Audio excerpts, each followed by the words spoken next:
Michaelo Jacksono daiktų kolekcionieriui turinčiam antžmogišką jėgą. 170 kg betoninė plokštė su pop muzikos žvaigždės rankos ir pėdos įspaudais bei autografu kitą mėnesį bus parduodama Los Andžele įvyksiančiame aukcione, pranešė aukcionatorius. Aukciono namų savininko Neito Sanderso teigimu daiktas buvo pramintas sudužusios širdies akmeniu dėl per Michaelo Jacksono kairiojo delno įspaudę esančią širdį einančio paviršinio įtrūkimo. Internetinis aukcionas baigsis vasario 15 dieną. Aš manau, kad jį bus parduota už $100,000 ar daugiau.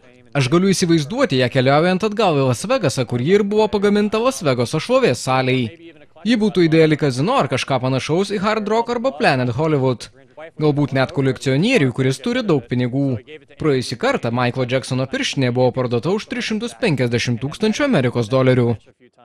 Plokštė buvo pagaminta 1984 metais, kai Michaelas Jacksonas padarė įspaudą Las Vegaso šlovės alėjos projektui, kuris taip ir nebuvo įgyvendintas.